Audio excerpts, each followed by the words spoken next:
if I can make it there, I'll make it anywhere. It's up to you, New York, New York. Bonjour à tous, bonjour à toutes, bienvenue sur la troisième et dernière vidéo du week-end, donc l'analyse et la récap du Nasdaq. Donc nous sommes le 2 octobre 2021, c'est Raph, et je suis très heureux de vous retrouver voilà, pour nos analyses du week-end. Donc on va tout de suite commencer. Alors le Nasdaq, on a ouvert sur cette bougie-là, hop, voilà, cette petite bougie-là. Donc dans un premier temps, on fait une tentative de cassure par le haut. Vous vous rappelez, on avait cette inside bas, enfin cette bougie mère ici. D'accord, cette bougie mère daily. On fait une tentative de cassure par le haut, mais il s'avère que c'est un fakey. D'accord, donc c'est une fausse cassure par le haut. On réintègre directement. Hein. On fait deux clôtures au-dessus et puis boum, on réintègre. Donc qu'est-ce qui a bloqué ici? Eh ben, c'est clairement les 15 400. D'accord, 15 400 avec les précédents bas ici. Donc tout petit excès au-dessus de notre zone 2. Hein, et puis on réintègre ça violemment. Vous voyez que les zones qu'on avait notées, ici on avait une zone potentiellement de polarité, hein, d'accord, elle faisait résistance, on l'avait traversée, elle refaisait résistance ici, d'accord, et puis elle a fait un tout petit peu support, hein, alors là il y avait à la limite du scalp à prendre, mais vraiment pas grand chose, hein. Là on pouvait évidemment, si on prenait, alors moi je surveillais cette IB ici, mais vous voyez que j'étais plutôt dans un biais haussier là, à ce moment-là, parce que comme je vous avais indiqué, hein, on faisait des plus hauts en 4 heures et des plus bas plus haut, d'accord. Donc je m'étais dit, même si on était en train de faire ici un plus bas, je m'étais dit qu'on pouvait rebondir ici. Donc je surveillais éventuellement la cassure de cet IB par le haut. Ça n'a pas été le cas. On l'a cassé par le bas. Moi j'ai pas eu la baisse là, hein, pour être honnête avec vous. Donc j'ai pas pris cette baisse là. Mais bah voilà, force est de constater que cette IB, cette bougie mère, elle a été cassée par le bas et elle a très bien fonctionné. On rejoint ici notre zone 3. Là, je l'ai effacé en préparant la vidéo, mais vous vous rappelez, on avait la zone 3 ici avec le bas de la bougie mère daily. D'accord, on voit qu'on travaille ce bas ici. On fait des tentatives de rebond, mais finalement, on casse par le bas et on vient chercher cette zone ici plus bas. Alors, qu'est-ce que c'est cette zone ici? Donc, zone 3, hein, quasiment pas de réaction aussi. Quelques scalps, évidemment, peut-être à prendre dessus, mais voilà. C'était le Nasdaq, on voit qu'il a beaucoup moins résisté, beaucoup moins bien résisté que les autres indices. Hein. Il a plus, il est plus baissier, disons. Les rebonds, ils sont moins francs. Et par exemple, le Dow Jones, il est remonté très très haut. Le Nasdaq pas. Hein, il fait des petits rebonds, mais voilà, c'est moins franc que sur le Dow Jones, par exemple. Donc ici, on avait un beau bloc de contrat. Hein, vous voyez comment je l'ai tracé. Si on zoome un petit peu, d'accord. La dernière baisse avant la hausse, d'accord. On est venu retester d'ailleurs ici. Hein, on avait cette mèche-là qui nous confirmait la hausse. D'accord. Et puis là, on est venu se réappuyer sur cette zone-là pour faire cette petite remontada du vendredi soir. Donc maintenant, on est de nouveau ici. Est-ce que c'est un retest du bas de l'IB Daily? C'est très possible.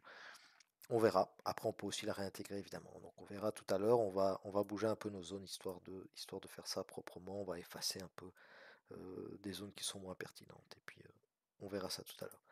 Donc, comme pour les autres, on va aller voir comment on est passé au mois d'octobre. On va aller voir. Voilà. Alors, au niveau des pivots, tiens, j'ai pas mis les pivots. Ben, on va rajouter ça. On va rajouter les pivots annuels. Donc, ajouter indicateur. Point pivot. Ils sont. Hop. Annuel. Voilà, c'est bon, c'est fait. Ok, comme ça, on va pouvoir les prendre en compte. Donc, au niveau mensuel, bah, vous voyez que, boum, hein, on fait une belle bougie qui avale la précédente, hein, une belle bougie rouge, d'accord, sur les 16 000. Hein. Non, c'est pas vrai, ce que je vous dis, sur les 15 600. 15 000, ouais, 15 600 exactement. Donc, ça, c'est une bougie, clairement, hein, le price action, là, nous montre qu'il y a des vendeurs ici. D'accord? Il y a clairement des vendeurs ici. On clôture plus bas que la bougie précédente. On réintègre la résistance une annuelle. On est sous le pivot mensuel qu'on n'est pas venu chercher. Ça ne m'étonnerait pas qu'on vienne le chercher pour ensuite repartir à la baisse. Attention, ce n'est pas un setup que je vous donne. Je vous dis juste qu'il faudra observer cette zone-là du pivot mensuel. Et puis, voilà. Mais maintenant, hein, il faut toujours garder la tête froide et puis dézoomer. Donc, malgré le contexte macroéconomique. Ce qui joue sur le Nasdaq aussi, il faut bien se rendre compte niveau fondamental, je ne vais pas vous refaire. Si jamais j'ai parlé un peu de fondamental dans les deux autres vidéos, je ne vais pas tout refaire pour ceux qui regardent les trois vidéos. Mais par contre, le Nasdaq, il y a une chose que j'ai pas dite, c'est que euh, on est en train de sortir du Covid, hein, les gens sont de plus en plus vaccinés, etc., etc. Alors malgré l'inflation et tout ça, alors l'inflation ça joue sur le Nasdaq aussi évidemment, mais le Covid ça avait été très bénéfique pour le Nasdaq, hein, pour tout ce qui était technologie et tout ça, digitalisation, etc., etc. Mais par contre maintenant comme on en sort, les gens vont plus voyager, vont moins être sur leur ordinateur, etc. Donc qu'est-ce qui va reprendre de la valeur? Bah, ça sera par exemple des actions, hein, comme j'en sais rien moi, Air France, toutes les compagnies aériennes. D'accord? Ça sera évidemment tout ce qui est tourisme, donc les grosses chaînes d'hôtels, Accor par exemple, hein, c'est un groupe qui fait beaucoup d'hôtellerie, qui a beaucoup d'hôtels. Voilà, c'est ça qui va reprendre de la valeur. Et puis ben, les valeurs technologiques, bah, ça va rebaisser un peu parce que les gens ils étaient beaucoup sur Netflix, ils avaient besoin de, de faire des conférences en ligne. Est-ce qu'ils auront beaucoup moins besoin maintenant? D'accord? Donc ça peut jouer aussi un peu son effet sur la petite correction ici du Nasdaq. Voilà. Donc ici, bon, bah, on voit que, comme je vous l'ai dit, hein, on a une belle bougie baissière pour le moment. On va voir ce que ça nous dit dans les petits UT. Donc en hebdo, hop, on va zoomer un tout petit peu. En hebdo, pareil, hein, d'accord? On casse tout ça par le bas. Alors, on n'a pas cassé encore en clôture ce petit niveau ici, d'accord? Parce que là, on avait un niveau qui pouvait être intéressant, un niveau de rebond, on peut même le mettre comme ça. Voilà, donc on est ici dans une zone, on peut rebondir là. Moi, si cette zone ici, elle casse, bon, là, je vous l'ai faite, elle est un peu trop grande, on va aller voir pour zoomer un petit peu, mais on a quand même ici ces précédents hauts, il faudra faire attention, hein, d'accord? Si on vient jusque là, si on revient, en plus on a le chiffre rond des 14 000, hein, vous vous rappelez, on avait eu beaucoup de peine à passer ces 14 000, d'accord? Donc pourquoi pas venir se réappuyer jusque là, hein? Ça serait pas non plus énorme, hein, ça ferait même pas 1000 points, hein. D'accord? Donc on pourrait très bien venir se réappuyer sur cette zone ici, hein. Donc on surveillera tout ça. Je vais la laisser comme ça nous donnera une indication pour plus tard. En journalier, sans surprise, semaine baissière, malgré le petit rebond du vendredi soir, hein. Voilà, donc on a racheté un peu vendredi soir. Hop, sur cette belle zone ici, ce beau bloc de contrat.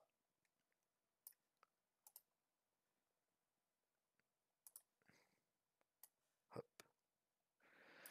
D'accord, donc là on avait un beau bloc de contrat, on a un pin bar. Est-ce qu'on va remonter, d'accord, ou est-ce que c'était juste le petit... Moi je me méfie des petits rebonds du vendredi soir, hein, parce que là, on n'a pas d'inversion de tendance, clairement pas, hein, sur le Nasdaq. Vous voyez que même en 4 heures, comme on a vu avant, on va le revoir d'ailleurs, mais on n'a pas d'inversion de tendance, donc c'est un rebond. Voilà. Est-ce que ça sera confirmé? Si on confirme et qu'on réintègre cette bougie daily, alors pourquoi pas tenter, toujours en faisant attention au pivot mensuel et à la résistance 1 annuelle, hein. On pourrait, comme je vous ai dit tout à l'heure, hein, on pourrait faire ce genre de mouvement, hein, si on continue dans la... Pour ceux qui aiment. D'accord? Pour ceux qui aiment tracer ce genre de trendline, regardez, hein, si on vient sur le pivot mensuel, la résistance 1 annuelle, ici on aura une zone intéressante, les précédents bas ici en journalier. D'accord? Donc cette zone-là, voilà, elle est intéressante, il y a les 15 000 en plus, hein. D'accord? Ça sera une zone de résistance intéressante peut-être à shorter. Donc mettez-vous une petite alarme et puis observez la réaction du prix sur cette zone-là. Laissons tout ça comme ça, on va voir ce que ça donne. On va faire un peu le ménage sur le graphe ici. Voilà. Donc ça, je vais supprimer. On voit que ça arrive, d'accord? Ça nous donne cette zone-là, hein. Donc nous, on va l'utiliser, cette zone-là, évidemment. Ça, c'est ce qu'on avait dessiné, vous vous rappelez, en journalier ou en hebdo, je sais plus. Mais enfin bref, voilà, ça nous donne cette grande zone ici. Vous voyez que on a été un peu plus précis, on est descendu en 4 heures, enfin moi je l'ai tracé en 4 heures. D'accord, donc cette zone-là, on va en faire notre zone 3 parce que pour le moment elle rebondit et puis voilà. Et puis c'est une zone quand même importante, hein, d'accord, il y a les 14 500 ici, d'accord, ça c'est un institut qui est très important. Si on casse cette zone ici, d'accord? Alors, il y a des zones intermédiaires, hein, ça faut descendre dans les petites unités hein, pour voir. Il y a les précédents ici, etc. Il faut regarder les chiffres ronds, c'est toujours pareil. 14 002, ça peut être intéressant aussi. D'accord? Mais vous descendez dans les petites unités et puis vous regardez un peu que ce soit les zones de supply demande, les blocs de contrat, vous appelez ça comme vous voulez. Mais voilà, c'est intéressant. Puis évidemment, support 1 mensuel, il y aura une petite réaction dessus. Hein, on passe un peu dessous, hop, on remonte. Ça peut être aussi intéressant. Mais cette zone ici, moi, elle sera, si on vient jusque-là, hein, admettons que début de semaine prochaine, on vienne, voilà, il y a une petite, on continue la tendance baissière, d'accord, ou même une petite accélération, parce qu'ici dessous, il y a des stops qui vont péter si on casse ici, d'accord, parce qu'il y a des gens qui sont rentrés évidemment ici à l'achat et qui ont leur stop ici dessous, d'accord. Donc là, ça pourrait être intéressant. Hein. Alors, il y a de un des gens qui ont leur stop ici dessous, d'accord. Et puis il y a des gens qui ont des ordres ici de vente, hein, qui se disent si on casse ça, on va aller voir cette zone ici.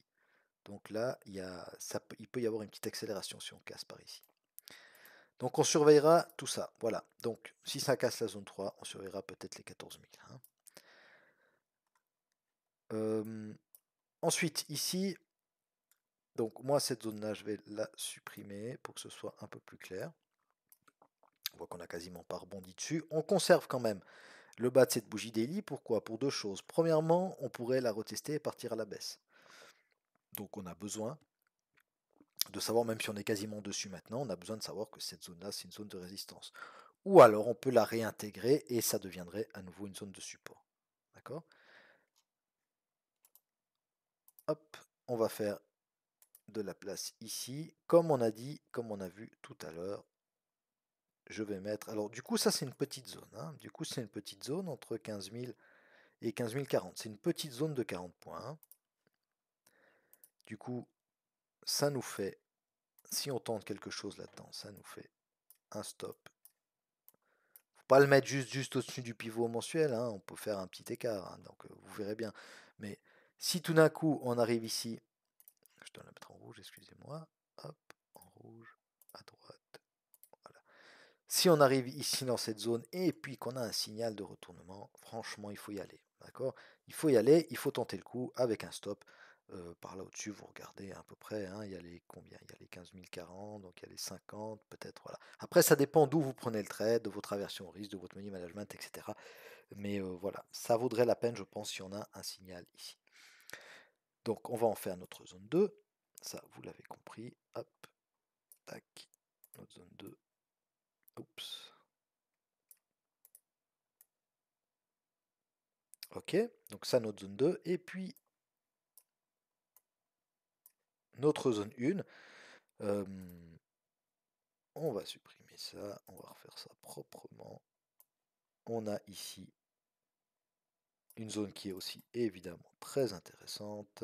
Pourquoi? Je vais vous expliquer ça tout de suite. Notre zone 1 ici, le haut de la bougie daily, d'accord, le haut de la bougie mère daily. On a fait le petit excès, ça nous a créé un bloc de contrat baissier. Et on a la résistance 1 mensuelle. Et on a les 15 400. D'accord? Donc aussi de nombreux arguments dans cette zone-là. Si on recasse la zone 1 à la hausse, il faudrait vraiment de très bonnes nouvelles, mais disons que ça se passe. On fera attention au plus haut historique ici. D'accord? Voilà. Donc je pense que là c'est assez clair. On a des belles zones. Hein, on a des belles zones. Évidemment que ça peut réagir entre les zones. Hein, ça après, ma foi, c'est comme ça. Si on accumule un petit peu ici, avant de remonter au pivot mensuel, on pourrait encore avoir ici, pourquoi pas, la moyenne de 100 en soutien. Hein. D'accord? Donc on sera attentif à ça. Voilà, donc je pense que sur ce coup-là, on est assez clair. Hop, ça, on va faire ça proprement, voilà. Ok, donc je pense que je vous ai tout dit ce que j'avais à dire sur le Nasdaq. N'hésitez pas à me mettre un petit pouce bleu et puis à partager ma vidéo, pourquoi pas. Plus on sera d'abonnés, plus ça sera intéressant pour moi de vous partager de plus en plus de contenu. Aussi, je vous remercie de m'avoir regardé. Je vous souhaite à tous et à toutes un excellent week-end, une excellente semaine de trading. Et puis je vous dis à tout bientôt pour une prochaine vidéo, au plus tard le week-end prochain. Salut à tous, bye bye.